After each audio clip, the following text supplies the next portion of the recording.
Parents మెచ్చిన university సంకల్ Chand Patel university Gujarat. నమస్తే, welcome to I dream. నా పేరు వలి.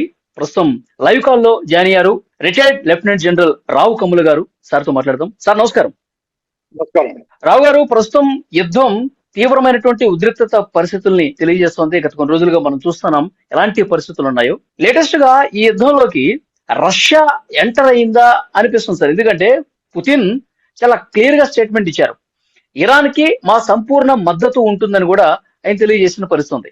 మరోవైపు ట్రంప్ ఏమో ఇక్కడ నూతన సుప్రీం ఎన్నికైన తర్వాత అక్కడ ఎవరొచ్చినా సరే మా ఆమోదం లేకుండా వాళ్ళని చంపేస్తాం, వాళ్ళు ఎక్కువ రోజులు బతకరు అని ఒక స్టేట్మెంట్ పాస్ చేసిన పరిస్థితుంది. ఇటు పుతిన్ ఎంటర్ అయిన పరిస్థితుంది.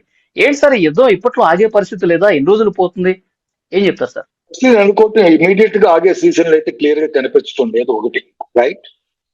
రెండోది పుతిన్ ఇన్వాల్వ్మెంట్. ఫస్ట్ మాట్లాడదాం, దాని తర్వాత ట్రంప్ దగ్గరికి వద్దాం.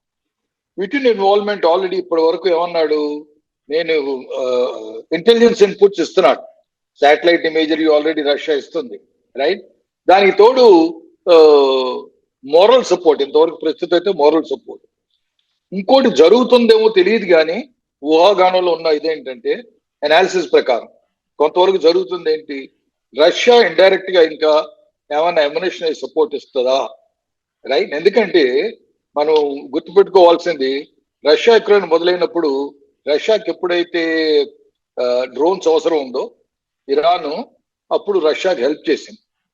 కనుక నేను అనుకోవటం ఏంటంటే రష్యా ఏదో ఒక విధంగా ఎమ్యునిషన్ ఏమైనా అవసరం ఉంటే ఖచ్చితంగా వీళ్ళకి ఎలాగోలాగా అందజేస్తానికి ప్రయత్నిస్తారు. అది సీయా, ఎయిరా, లేకపోతే బై ల్యాండా, ఇవన్నీ మనం వేచి చూడాలి, right. So that is as for as Putin అయితే పుతిన్ సంగతి ఆలోచిస్తుంది, రైట్. కానీ పుతిన్ క్లియర్ గా చెప్తున్నా ఏంటంటే, అందరికీ తెలిసిన విషయం ఏంటి, క్లియర్ కట్ గా ఇరాన్ తో నేను ఉంటాను, పూర్తి సమ్మతికి ఇరాన్ ఇస్తాను, రైట్ అని డిక్లేర్ చేసి చెప్తున్నాడు. కానీ ప్రస్తుతం ఏంటంటే పుతిన్ తనే ఆల్రెడీ యుక్రెయిన్ తో దెబ్బలాడుతున్న సమయంలో తను కాల్బలం ఎవరు ఇచ్చారు రష్యాకి? నార్త్ కొరియా ఇచ్చారు, రైట్. యాక్చువల్లీ ఇరాన్ కూడా కాల్బలం రష్యా యుక్రెయిన్ దెబ్బలాడుతున్నప్పుడు ఇరాన్ డ్రోన్స్ ఇచ్చింది, కానీ ఓన్లీ నార్త్ కొరియా ఒక 10,000 మంది సైనికుల్ని పంపించింది రష్యాకి, రైట్. అంతేగాని రష్యా తిరిగి ఏ దేశానికి కాల్బలం ఫస్ట్ పంపించే స్థితిలో లేదు. వాళ్ళకే ప్రాబ్లమ్స్ ఉన్నాయి ప్రస్తుతానికి. కాల్బలం ఎక్కడికైనా అవ్వదు. సాయం చేయగలిగింది ఏంటంటే ఆల్ రైట్, కొంత ఎమ్యునిషన్ ఏమైనా హెల్ప్ చేయగలరా, ఎయిర్ ఏమైనా హెల్ప్ చేయగలరా, రైట్. కానీ ఏంటంటే పుతిన్ ఆలోచిస్తాను ఇంకా ఆ లెవెల్ కి రాలేదు క్లియర్ కట్ గా, డైరెక్ట్ గా ఇన్వాల్వ్ అయ్యే ఒక ధైర్యం నేను అనుకోవటం ఇంకా వెంటనే నిర్ణయం తీసుకోలేదు, ఇంకా టైం పడుతుంది. ఓకే. ట్రంప్ సంగతికి వద్దాం. ట్రంప్ మొదటి నుంచి క్లియర్ గా చేస్తున్నాడు ఏంటంటే, బేసికలీ ఒక హిట్లర్ టైప్ లో మాట్లాడతాడు, రైట్. నేనే ప్రపంచాన్ని ఏలుతున్నాను అన్నట్టుగా, రైట్. సో అతను అంటాం ఏంటంటే, నాకు నచ్చిన వాడిని మీరు హెడ్ ఆఫ్ ద స్టేట్ చేస్తే గానీ నేను ఊరుకోను అంటున్నాడు. So I think that is impractical, right. Yes, కానీ ఏంటంటే తెక్కోడు, నమ్మలేం. ఎప్పుడు ఏ విధంగా చేస్తాడో, ఇవాళ పొద్దున ఒకటి మాట్లాడతాడు, ఒక గంట తర్వాత దానికి ఎగ్జాక్ట్లీ టోటలీ ఆపోజిట్ చేస్తాడు, రైట్. Very unpredictable. జనరలీ మామూలుగా మన లీడర్స్ చూస్తాం ఏంటంటే, ఒక మాట చెప్తే ఆ మాట ప్రకారం పాటిస్తాడా లేదా అన్నట్టు కూడా చూస్తాం. కానీ ట్రంప్ మీద నమ్మకం లేదు. Impossible, right. సో కాకపోతే తన అంటే ఏంటంటే, నాకు నచ్చిన ఉంటేనే నేను ఒప్పుకుంటాను. అక్కనేని వచ్చినప్పుడు ఇప్పుడు కొడుకు ఇంకా యాక్చువల్లీ హార్డ్ లైనర్, తండ్రి కన్నా ఇంకా స్ట్రిక్ట్ పర్సన్. ఎందుకంటే అతను ఐఆర్జీసీలో కూడా చేశాడు, రెవల్యూషనరీ గార్డ్ కింద కొన్నాళ్ళు పనిచేసిన తర్వాత క్లరిక్ లోకి వచ్చాడు, రైట్. సో అతను ఇంకా హార్డ్ లైనర్ కనుక అతను నేను అనుకోవటం యుఎస్ఏకి సుముఖంగా మారతా సూచనలు వెంటనే మాకు తెలియట్లేదు. ఎందుకంటే ఇప్పుడే టేక్ ఓవర్ చేశాడు, ఇంతవరకు పెద్ద స్టేట్మెంట్స్ ఏమి రాలేదు, కొన్ని స్టేట్మెంట్ వస్తే గానీ. కానీ నేను అనుకోవడం ఏంటంటే, ఫస్ట్లీ ఏంటంటే మనం ఆలోచించాల్సింది, ఈ వార్ ఇంకా కొన్నాళ్ళు సాగుతాని సూచనలు ఎందుకు ఉన్నాయంటే ఇరాన్ సైడ్ నుంచి చెప్తున్నాం. ఇరాన్ సైడ్ నుంచి ఎందుకు చెప్తున్నాను, ఒకటేమో అయతొల్లా ఖొమైనీ చంపేసిన ఇది ఇంకా దేశంలో ఆ ఒక తలవంపు కానివ్వండి, మీరు భావోద్వేగాలు ఇంకా కంటిన్యూ అవుతున్నాయి. భావోద్వేగం ఉంది కాబట్టి కొన్నాళ్ళు సాగుతుంది, రైట్. ఒకటి. రెండోది ఏంటి, యాక్చువల్లీ ఇరాన్ కూడా వెరీ క్లియర్ గా తెలుసు. యుఎస్ ఇజ్రాయెల్ మనకందరికి ప్రపంచానికి అందరికీ తెలిసింది. ఇజ్రాయెల్ యుఎస్ కలిస్తే ఇరాన్ ఆ దాటికి ఎక్కువ కాలం ఆగలేదు. ఎస్, కొన్నాళ్ళు ఖచ్చితంగా ఆగుతాం, అందులో సందేహం లేదు. ఎందుకంటే ఇరాన్ ప్రిపేర్ అయ్యి ఉన్నాడు. చీప్ వార్ఫేర్ కింద లాస్ట్ టైం కూడా మీరు మాట్లాడారు, వాలి గారు గుర్తుంది, మీరు అన్నారు కాస్ట్ ఎలా అవుతుంది, ఎవరికి కాస్ట్ ఎలా అవుతుంది అనేసి. ఆ లెక్కను మనం చూస్తే ఇరాన్ ఖచ్చితంగా దీటి కొన్నాళ్ళు ఆగగలదు. కానీ నేను అనుకోటువంటి ఇరాన్ ఒక తెలివిగలది అయితే, ఎందుకంటే ఇంకొక దిశగా కోణంగా మనం ఆలోచించాలి. జెనీవాలో డిస్కషన్స్ అవుతున్నప్పుడు ఒమాన్తో వాళ్ళు అన్నారు, ఏమన్నారు, మేము షరతులకు ఒప్పుకుంటున్నాం, యురేనియం తీసేస్తానికి ఒప్పుకుంటాం, యురేనియం స్టాక్స్ డిక్లేర్ చేస్తానికి ఒప్పుకుంటాం, మిసైల్ బేసిస్ కూడా మేము ఆలోచిస్తాం. ఆ టైపు కమిట్మెంట్ ఇచ్చారు ఎవరికి, ఒమాన్ కి. ఒమాన్ ఆల్రెడీ జెనీవా దీంట్లో ఉంది. వాళ్ళ దురదృష్టం ఏంటంటే అది కన్వే చేసే లోపల తిరిగి జెనీవాలో మీట్ అయ్యే లోపల వీళ్ళు స్ట్రైక్ చేశారు.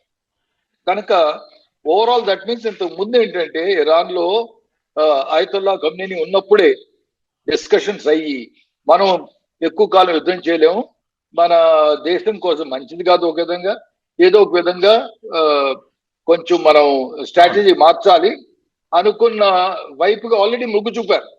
అది మనం మర్చిపోకూడదు.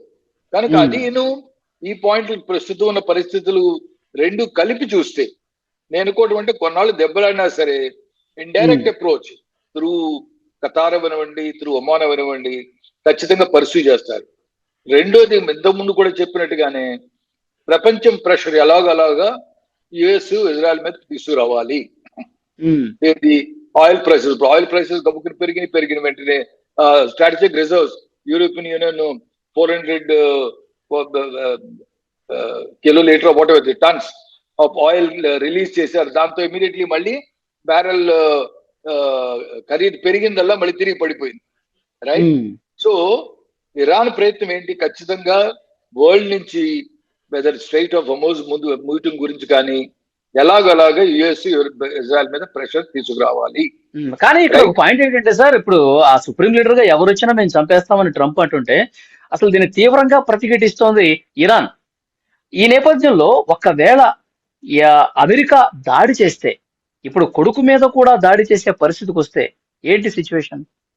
లేదు, దాడి చేయొచ్చు, కానీ అంత దాడి చేస్తే ఒకసారి దెబ్బతిన్నోడు ఈసారి తన లొకేషన్స్ ఖచ్చితంగా మార్చుకుంటాడు. ఇరాన్ ఇంటెలిజెన్స్ ఖచ్చితంగా ఏంటంటే, ఇప్పుడు ఇరాన్ ఎంత ఓపెన్ కంట్రీ అయినా సరే ఈయన మూవ్మెంట్స్ తిరిగి ఫాలో అవుతున్నారా అన్నది సందేహమే. ఎందుకంటే ఆల్రెడీ ఒకసారి దెబ్బతిన్నారు. అంతకన్నా సుప్రీం లీడర్ ఆయతుల్లా ఖమ్నేనీని దెబ్బతీయగలిగిన వాళ్ళు కనుక ఖమ్నేనీని ఆయన యొక్క మూవ్మెంట్స్ ఎవరికి తెలవనివ్వరు. ఖచ్చితంగా ఆయన ఎక్కడో అక్కడ అండర్ గ్రౌండ్ సెల్లార్స్ లో ఎక్కడో ఉంచి అక్కడి నుంచి కమిట్మెంట్స్ ఉంచుతారు, కమ్యూనికేషన్స్ ఉంచుతారు. మూడోది ఏంటంటే IRGC already clear cut orders ఇచ్చింది. కొంతవరకు స్ట్రైక్ కేపబిలిటీస్ ప్రతి వాళ్ళకి, చిన్న చిన్న టీమ్స్ కి, చిన్న చిన్న యూనిట్స్ కి, రకరకాల వాళ్ళకి టార్గెట్స్ ఇచ్చేసింది. కనుక పైనుంచి ఆర్డర్స్ రావాల్సిన పని లేదు. వాళ్ళు ఎమ్యునిషన్ అయ్యే వరకు ఖచ్చితంగా ఫైర్ చేస్తానే కూర్చుంటారు. కనుక నేను అనుకోవటం అంత ఫస్ట్ టైం దెబ్బతీసినట్టు అప్పుడు మోసపుచ్చారు, మాట్లాడుతున్నారు అనుకుని గబుక్కుని వెళ్ళి కొట్టారు. రైట్. సో ఈసారి మోసపోతానికి అంత పిచ్చి వాళ్ళేం కాదు. ఏ దేశమైనా సరే అంత ఈజీగా దెబ్బతింది. సో నేను అనుకోవటం ఈ యుఎస్ నేను రానివ్వను అంటున్నాడు. ఎస్, కొడతానికి ఛాన్సులు ఉన్నాయి, నేను కాదనట్లేదు. కానీ ఇంత ముందు జరిగినంత ఈజీగా జరగదు. నేను అనుకోవటం దెబ్బతిన్నవాడు ఖచ్చితంగా తిరిగి అంత ఈజీగా కొట్టనివాడు. కానీ ఇంకొక పాయింట్ ఏంటంటే సార్, ఇరాన్ లోకి వెళ్లి అమెరికా బలగాలు ఇరాన్ భూభాగంలోకి వెళ్లి లోపలికి వెళ్లి ఆ యురేనియం నిల్వలు ఏవైతే ఉన్నాయో వాటిని స్వాధీనపరచుకోవటమో లేకపోతే రసాయన చర్యల ద్వారా ఆ యురేనియం ని పూర్తిగా డైల్యూట్ చేయటమో ఈ కార్యక్రమాన్ని తీసుకుంది అమెరికా అని చెప్పి ఒక చర్చ వస్తుంది. నిజంగా అమెరికా బలగాలు ఇరాన్ లోపలికి భూమి మీదకి ఎంటర్ అయితే ఏంటి సార్ పరిస్థితి? అట్లా చేసే సిచ్యువేషన్ ఉందా? నేను అనుకోవటం యుఎస్ మాత్రం ఖచ్చితంగా వాళ్ళ ఓన్ ఫోర్సెస్ అయితే ఇరాన్ లో ఎంటర్ అయ్యే ఛాన్సులు లేవు. That is my view. Right. Israel forces కొన్ని ఏమైనా స్పెషల్ ఫోర్సెస్ సెలెక్టివ్లీ 4-5 చిన్న చిన్న స్మాల్స్ గ్రూప్ కింద ఎవరన్నా వెళ్తానికి ఛాన్స్ ఉన్నాయి. కానీ స్మాల్ గ్రూప్స్ లో వెళ్ళి యురేనియం నిల్వలు ఇవన్నీ తీస్తానికి అంత ఈజీ కాదు. ఎందుకంటే యురేనియం ఈజ్ ద బేసిక్. వాళ్ళకున్న మాక్సిమం ప్రొటెక్షన్ అక్కడ ఉంటుంది. Whether it is electronic protection ఎవరివ్వండి, ఫిజికల్ ప్రొటెక్షన్ ఎవరివ్వండి, లొకేషన్ ఎవరివ్వండి, తర్వాత భూగర్భంలో పెనిట్రేషన్ బాంబ్స్ ఒక 20 feet లోపలికి వెళితే వాళ్ళు 30-40 feet కింద లోపల సిటీస్ ఏర్పరిచారు కదా, మ్యానుఫ్యాక్చరింగ్ ఏర్పరిచారు. అవును. కనుక వాళ్ళు జాగ్రత్త వాళ్ళు తీసుకుంటారు. అంత ఈజీగా యురేనియం దొరకదు. యురేనియం దొరకాలంటే మీరు అన్నట్టుగా weather it is curd force, Iraqi curd force వస్తుందా, కాల్బలం ఎవరు వస్తారు, ఎవరిని వాళ్ళు రేపెడతారు. ఒకవేళ ఇరాన్ కర్డ్ ఫోర్స్ అంత లోపలికి వచ్చి తిరిగి యాక్చువల్ యురేనియం స్టాక్స్ ఉన్న ప్లేసుల్లో అక్కడికి వచ్చి కొట్టి యురేనియం తీసుకోగలదా, తీసుకుని ఎలా తీసుకెళ్ళాలి, ట్రాన్స్పోర్టేషన్, ఇవన్నీ అంత ఈజీగా జరిగే కాదు. సో బేసికలీ నేను అనుకోవటం అంటే దేశాన్ని లొంగపరుచుకుని అప్పుడు యురేనియం నిల్వల్ని లోపరుచుకోవటం ఈజీ జాబ్. ఓకే, లోపరుచుకోవడం కూడా అంత ఈజీ కాదు, ఇది కూడా కొంత సమయం పట్టే అవకాశం ఉంది. కరెక్ట్. చూద్దాం సార్ నెక్స్ట్ పరిణామాలు. ఎస్ ప్లీజ్ చెప్పండి. సో బేసికలీ నేను అనుకోవటం ఫైనల్లీ మనం చూడాల్సింది ఇంకొక ఫ్యూ డేస్ ఈ ఫైరింగ్ జరుగుతాయి.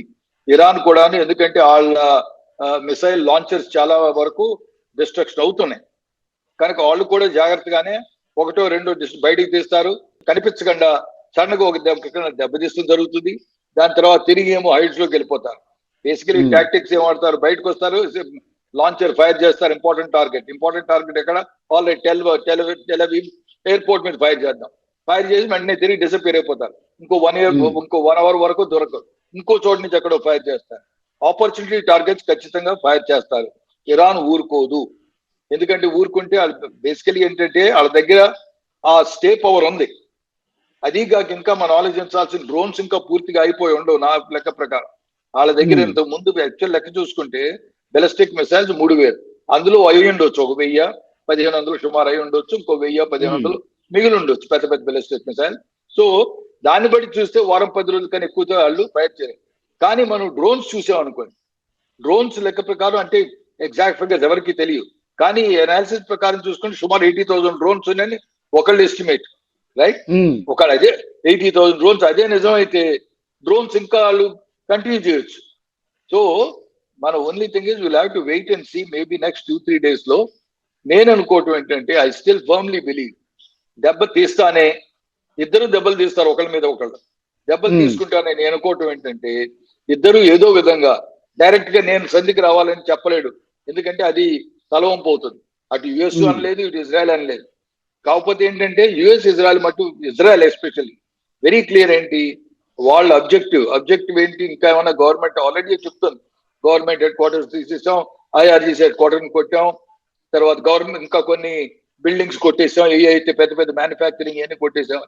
కనుక వాళ్ళకి తెలిసిన టార్గెట్స్ అన్ని క్లియర్ కట్ గా డిస్ట్రాయ్ చేసే వరకు ఇజ్రాయెల్ ఊరుకోదు, రైట్? సో యుఎస్ఏ కూడా నేను అనుకోవటం ఒక విధంగా ఇంటర్నల్ ప్రెషర్ కూడా రావచ్చు యుఎస్ఏ మీద. ఆల్రెడీ ఎనఫ్ ఈజ్ ఎనఫ్, మనం వాళ్ళని నాశనం చేసాం కనుక ఏదో విధంగా వాళ్ళు రెడీగా ఉన్నారు. కాబట్టి అంటే ఏంటంటే వాళ్ళని సిగ్గుపరిచారు, అంటే మేమేదో యుద్ధం చెయ్యలేక సంధికి వచ్చామన్న అపకీర్తి లేకుండా రెండు దేశాలు దెబ్బలాడతాయి. ఎందుకంటే ఇద్దరికి భయం ఏంటి, మేమే నెగోషియేషన్స్కి వచ్చామనేటంటే ఓరే అందరు నవ్వుతారా, దేశాలు ప్రపంచంలో మనం ఏమవుతాం, రైట్? అది కూడా ఉంది. ట్రంప్ కా లెక్కన ఈగో, విపరీతమైన ఈగో ప్రాబ్లం ఉంది. ఆ ఈగో ప్రాబ్లం మధ్యవర్తిత్వం ద్వారా సెట్ అయ్యింది అనిపించే విధంగా ఉండాలి.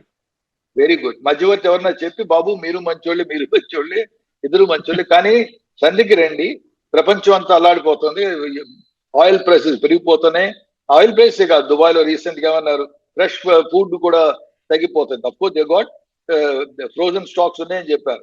దుబాయ్ మార్కెట్ లో ఇంకో 3-4 రోజులు అయితే ఫ్రెష్ ఫుడ్ దొరకదేమో అంటున్నారు, రైట్? కొన్ని ఇలాంటి క్లిష్ట పరిస్థితులు ఉన్నాయి, రైట్?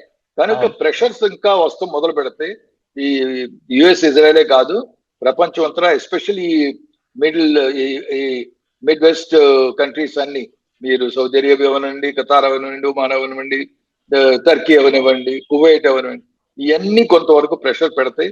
ఆల్ రైట్, మీరు సాధించాలనుకుని సాధించారు, ఇరాన్ లిటరలీ నాశనం చేసేసారు, కానీ అట్లీస్ట్ ఇప్పుడైనా వాళ్ళతో కొంచెం మాట్లాడి ఏదో ఒక విధంగా వాళ్ళు సర్వైవ్ అవ్వనండి అనే రీతిగా నేను అనుకోవటం ముందు సాగుతుందని నేను అనుకుంటున్నాను. చూద్దాం సార్ నెక్స్ట్ ఏం జరగబోతుందో. Thank you very much. Thank you. And for more videos, please subscribe to iDream. Please subscribe to iDream. Please subscribe iDream. And please subscribe to iDream. For more videos, subscribe to iDream. Please like, share, and subscribe to the channel. Congratulations, iDream. Subscribe to iDream. Subscribe to iDream. So subscribe to iDream Media. iDream ki iDream team అందరికి huge congratulations. Please subscribe iDream Media. Please subscribe to iDream. Subscribe iDream. Please subscribe to iDream. iDream అంటే నా కళల channel subscribe చేసుకున్న నోరు తిరుగుతలేదు, మీరైతే గంట గుర్తు కొట్టండి. For more such videos, please subscribe to iDream. Subscribe to iDream. Please subscribe to iDream. Please subscribe iDream Media. Please do subscribe to iDream. Please subscribe to iDream Media. For best entertainment and information, please subscribe iDream. And don't forget to subscribe to iDream.